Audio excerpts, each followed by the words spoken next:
Do you know somebody that has the disease of being busy? Or perhaps you have the disease of being busy. Hi, I'm Marlena, and let's chat.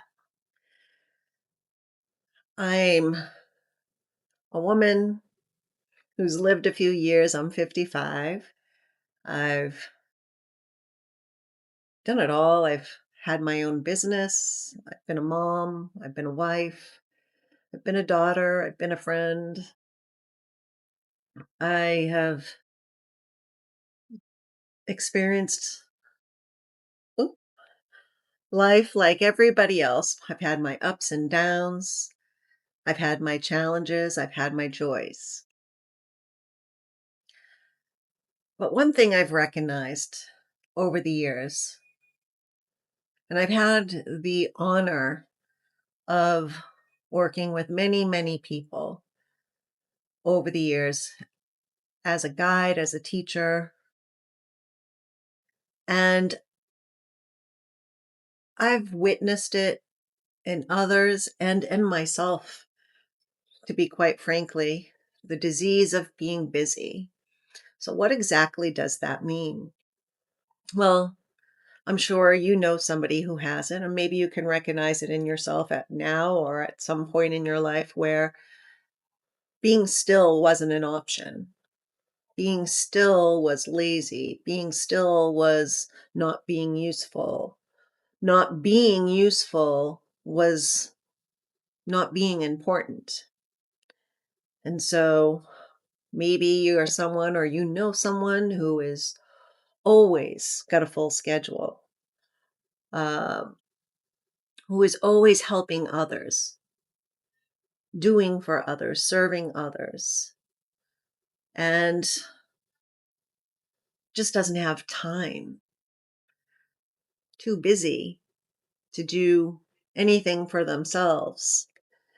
Perhaps there were times in your life, I know in mine, where I woke up in the morning and I just went and went and went and went all day long. And at the end of the day, I would fall into bed and pass out. And now I'm a little older and wiser. I've had the experience of watching and interacting with thousands of people over a decade plus in my business, where I saw the disease of being busy in many people. Um, you'd ask them how they were doing, and they'd be like, I'm so busy. I've been doing this, I've been doing that. Oh, this one needs me, that one needs me. We all know someone like that, right? And what is that really? Let's be honest. Are they that busy, or do they make themselves that busy? And oftentimes, we make ourselves that busy. We fill our calendar to the point where there's no room for anything so that we can feel useful. And when we feel useful, we are important. When we help people, when we serve people, when we're constantly moving, we are important. And when we're still and quiet, we're not. That's my Rottweiler. Primo, leave it. Doing his job, protecting his mom. So, what was I saying? The disease of busy and avoidance of stillness. And oftentimes, we keep our calendars and schedule full so that we feel useful and important. But there's another side of it. When our calendar isn't full and we're still and quiet with ourselves and our thoughts, we don't feel useful. We don't feel important. And so oftentimes, I believe the disease of busy is avoidance. avoidance from listening to our own thoughts, avoidance from self reflection, avoidance from doing the important work of self care and self growth and self discovery. I've seen it in myself, I've seen it in so many others. I see it in the person that sits down for a minute and has to get up and do something. I- It's the constant triggering of cortisol and hormones and stimulants in our own systems and the avoidance of quiet. Because what happens when we're quiet? We hear our own thoughts. And I know in my younger years, when I heard my own thoughts, I was very critical of myself. I was always seeking approval from others. And so I chose to fill my schedule, to stay busy, to constantly serve others because I didn't know how to serve myself. I didn't know that I could serve myself, that I could take care of myself without feeling ashamed, without feeling selfish, without feeling important. And so here I am at 55, having worked my whole life, raised children, worked in corporate companies, and started and opened a business and kept that business successful for over a decade, and come to the point in my life at 55 where I'm in a quiet time in my life with the realization that stillness is recovery. And recovery is so important. The quiet time to sit with my thoughts and listen to those thoughts and recognize that those thoughts that we all have that are critical and intolerant of ourselves and others and the world around us are avoidance of the deeper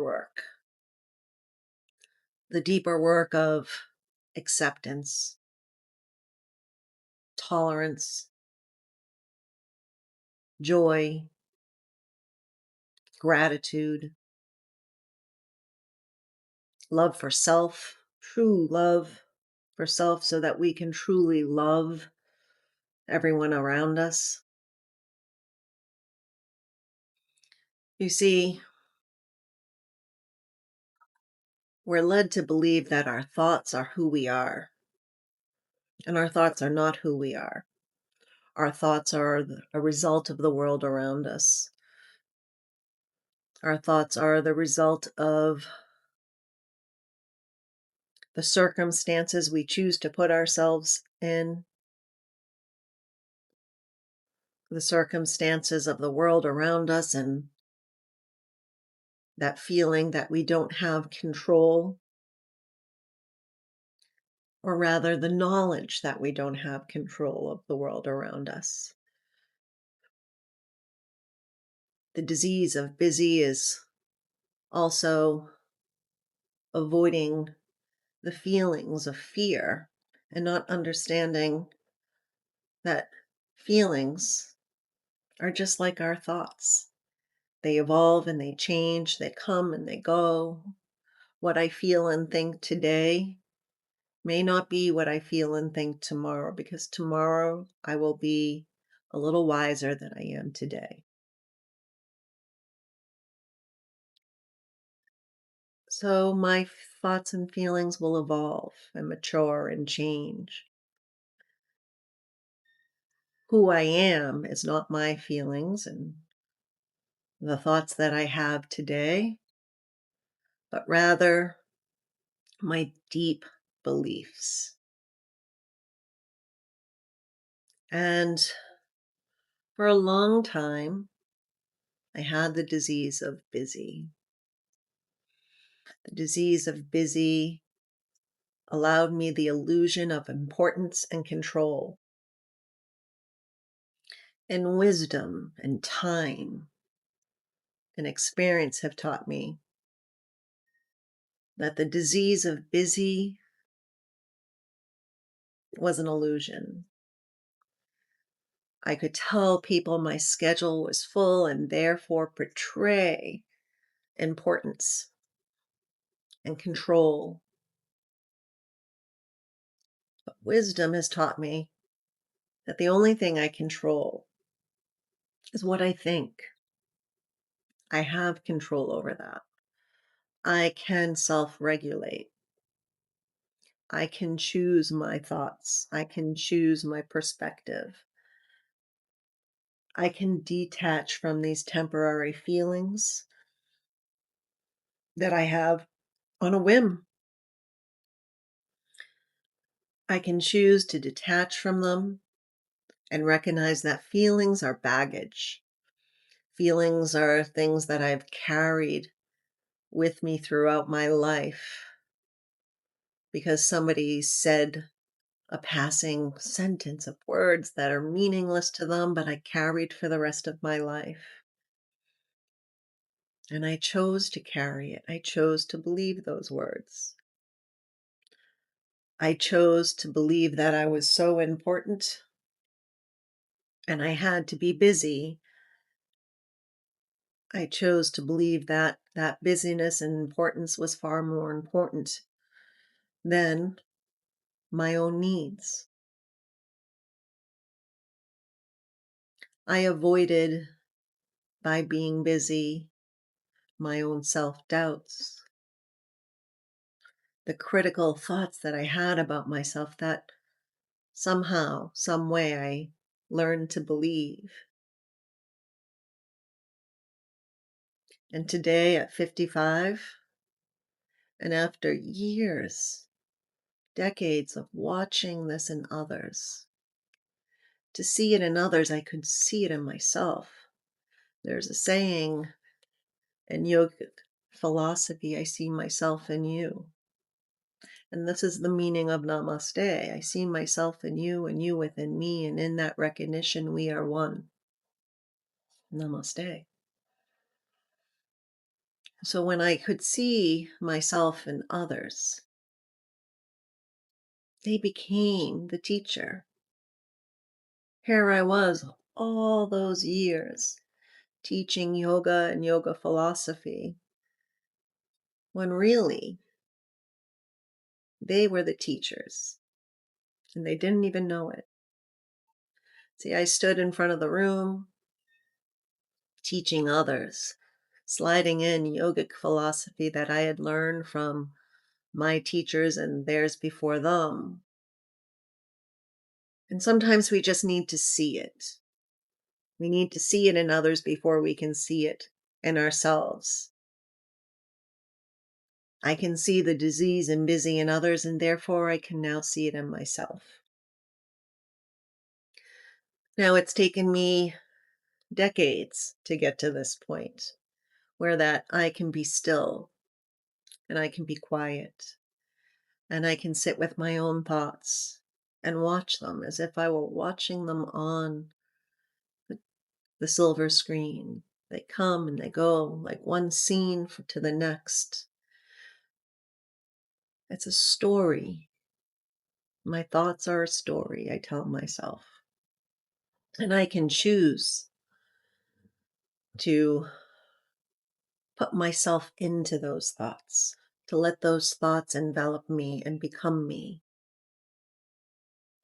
One thing I used to say a lot when I was teaching is our thoughts are like a busy highway.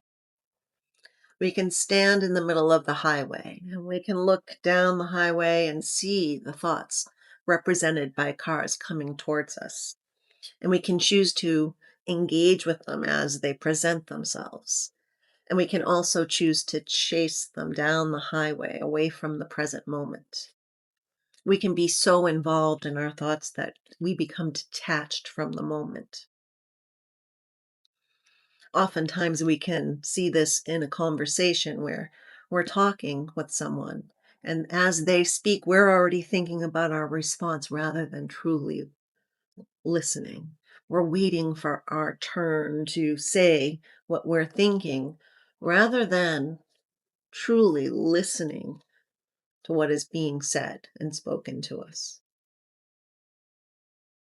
That is a little bit of the disease of being busy, not being fully present in the moment, embracing it as a gift, being there to fully be present for someone else or even ourselves in the quiet moments.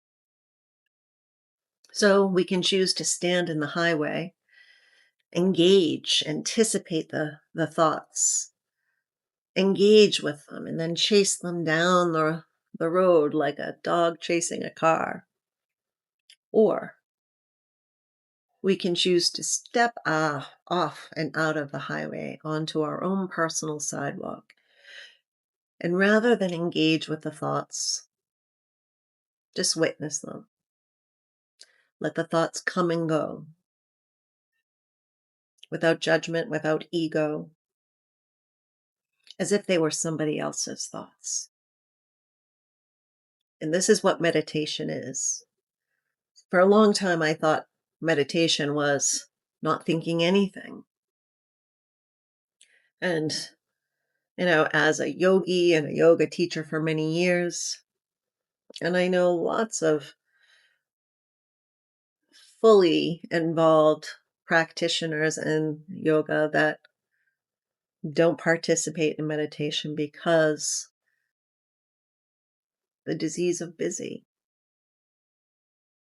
Self-reflection is deep therapeutic work. It is the true practice. All the shapes we would create on our mat are a way to burn off that excess energy known as chitta vritti in yoga, that to calm the monkey mind so that we can be quiet and be still and be observant without judgment, without ego.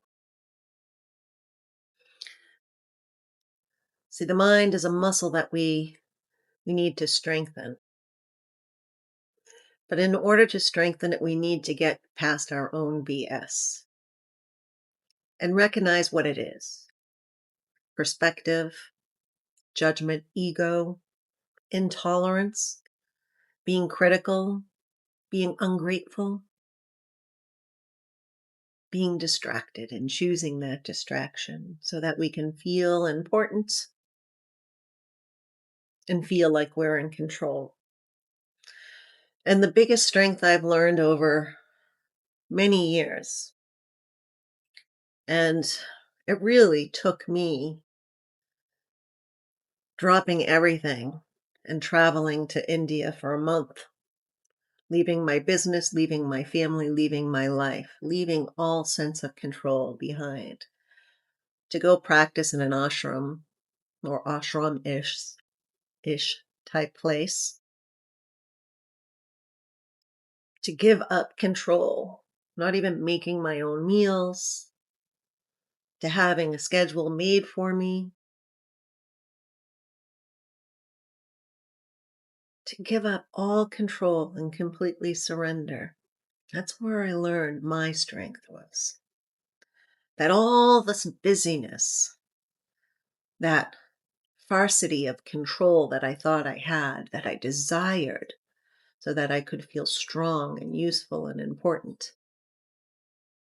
The biggest strength I learned, the hardest lesson I learned, was surrender. Surrendering to the illusion, surrendering the illusion that I had control of anything, and surrendering to the truth that I have no control. over the world around me, over what other people do or think or say. The only control I have is how I think and how I respond in every action I choose to take.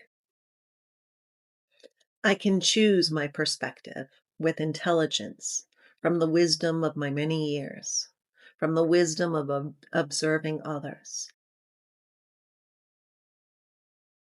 I can choose to be tolerant. I can choose to be accepting rather than critical. I can choose the wisdom of knowing I have no control over the world around me. And at the end of my life,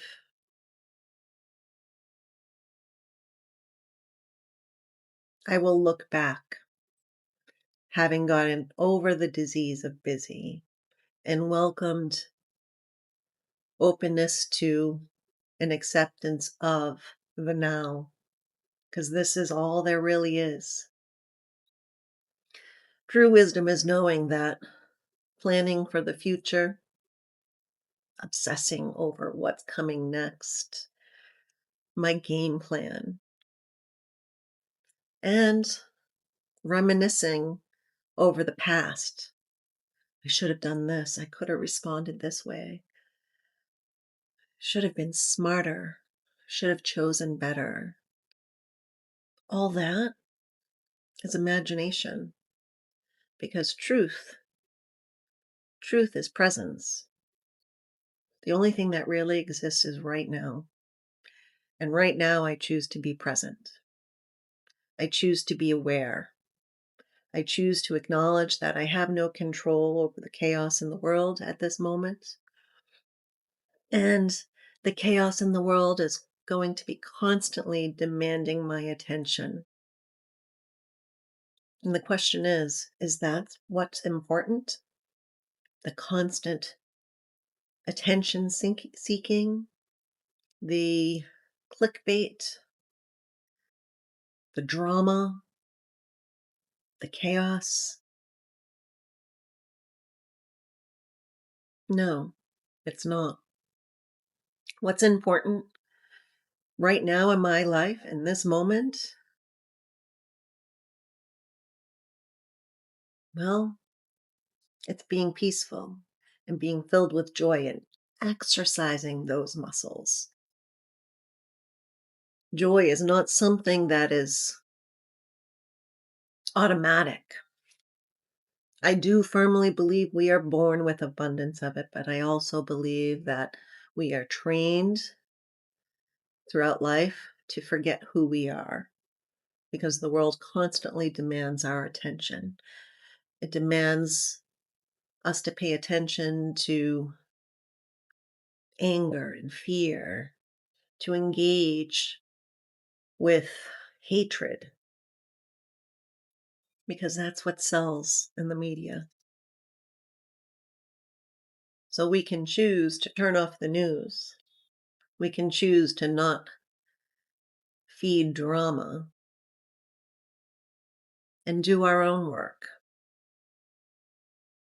to be less busy, to choose peace, to choose the wisdom that we are not all that important to the world, but we are important to ourselves and those who love us. And that's where our energy should go.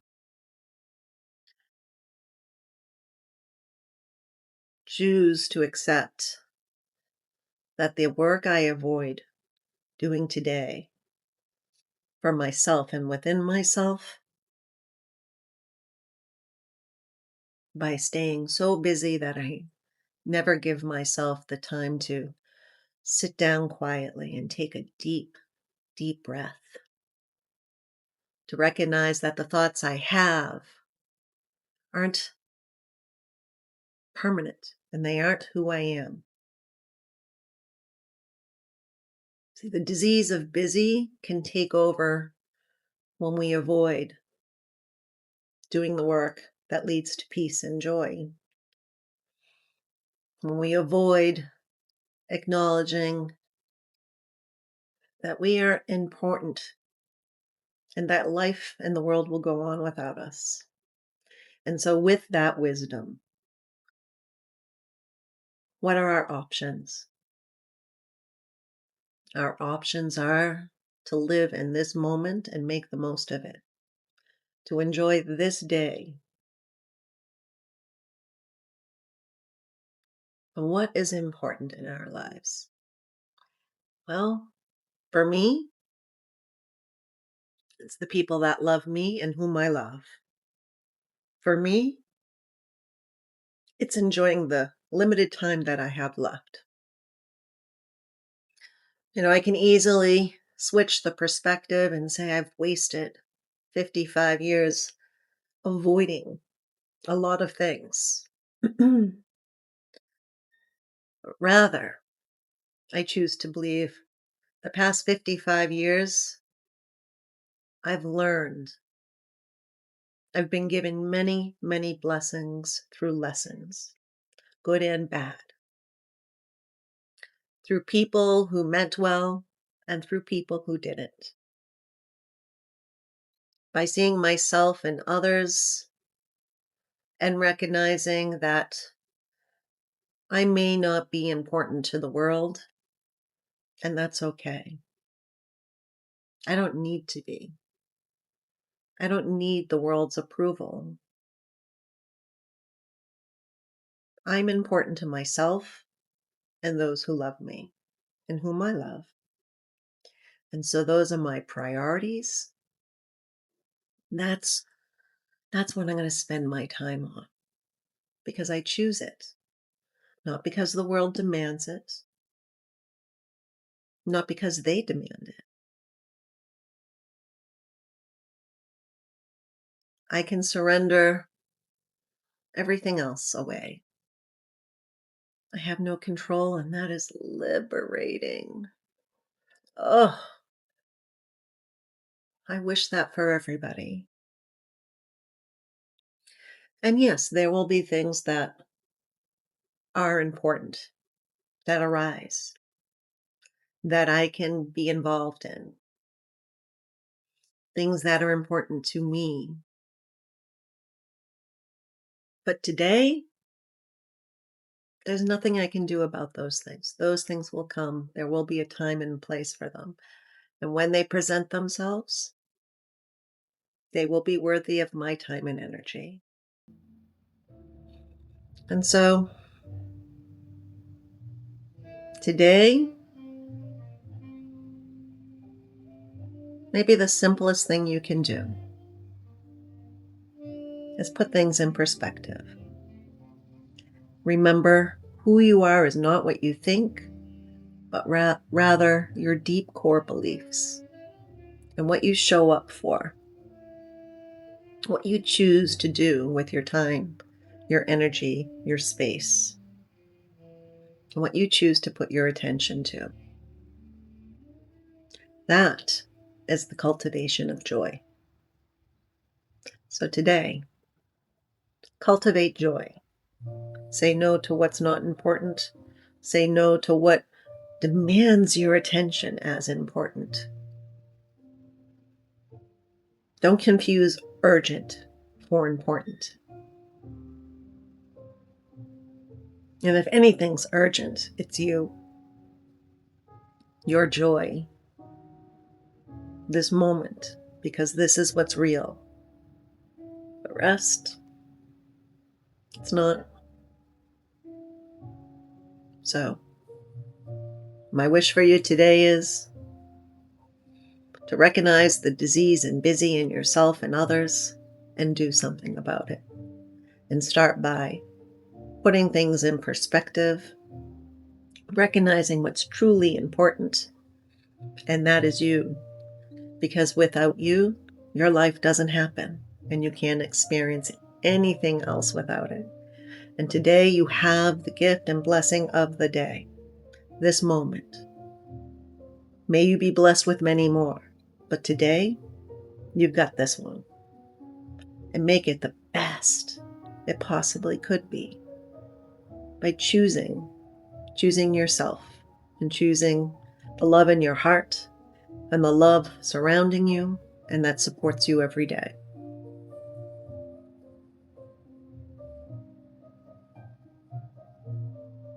I'm Marlena.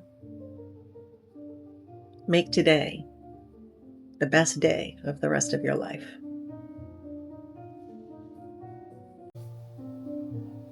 I'm Marlena, and today is the first day of the rest of your life. Make it great. Namaste. I'm Marlena, and today is the first day of the rest of your life. Make it great. Namaste.